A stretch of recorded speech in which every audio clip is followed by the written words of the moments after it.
ఈశుడు మెచ్చిన పాలకుడై వ్యాసుడు మెచ్చిన లేఖకుడై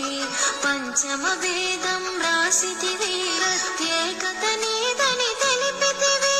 క్షామములను తొలగించేవు క్షేమములను చేకూర్చేవు కామమును కడతీర్చేవు కామ్యములను ఈడేర్చేవు గం గం గం గం గణాధిప గజముఖ వరదా గణాధిప